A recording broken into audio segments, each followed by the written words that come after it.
Imagine shrinking the entire $28 trillion national economy into a single massive superstore, a place that sells absolutely everything, from groceries to steel bridges. In this store, you have the shoppers. This isn't just you and me.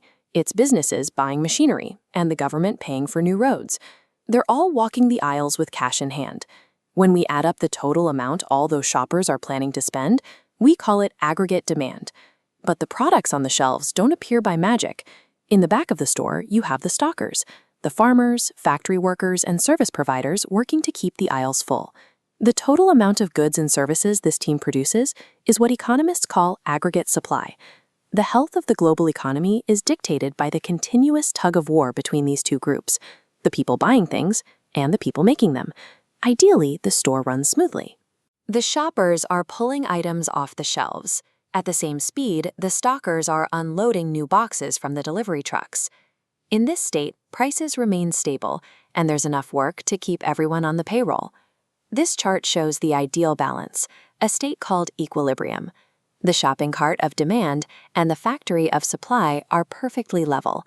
But when that balance breaks down, we see the most painful events in economics, like runaway inflation or mass unemployment. By looking at how this seesaw tips, we can begin to understand why economies boom and why they crash. Suppose the shoppers suddenly get spooked. They worry about the future, so they put their wallets away and stop spending. The aisles go quiet, and the shelves quickly overflow with products that nobody is buying. The managers react by canceling new orders, and since there's no work to do, they start laying off the stockers. This is a demand shock, and it's the mechanical definition of a recession. We saw this during the 2008 financial crisis. Panicked consumers and businesses essentially walked out of the store and stopped buying. A lack of demand doesn't just lower prices, it stalls the economic engine and destroys livelihoods. Now, let's reset the store to normal shopping levels, but this time an earthquake hits the warehouse, stopping all deliveries. The shelves go bare.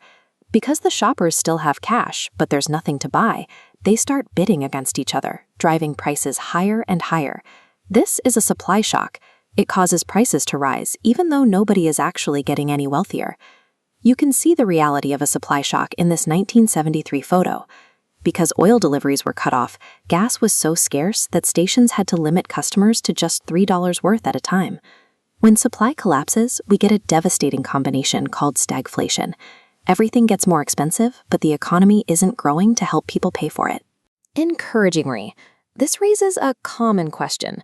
If demand is so important, why doesn't the government just give everyone $1 million so we can all maximize our spending? The problem is that the store has a hard physical limit.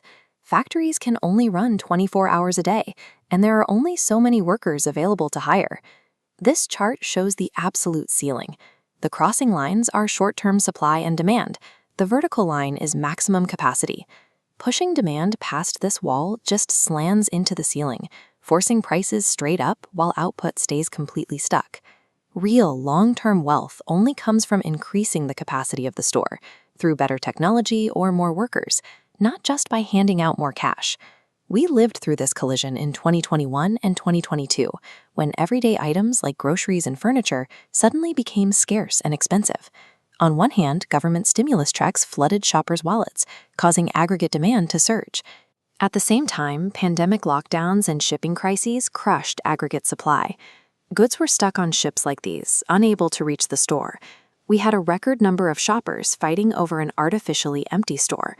With demand shifting up while supply shifted down, we got the exact recipe for the highest inflation in 40 years. To fix these imbalances, we have store managers like the Federal Reserve. Their primary tool is interest rates. By raising rates, they make borrowing more expensive, which acts like a brake pedal to cool down aggregate demand. It's a delicate job. If they hit the brakes too hard to stop inflation, the shoppers vanish and the store plunges into a recession. Trillions of dollars in global activity ultimately boil down to this single balance between what we can make and what we want to buy. The next time you hear about inflation or the Fed on the news, you're watching the managers of the everything store in real time, adjusting the dials to keep the whole system in balance.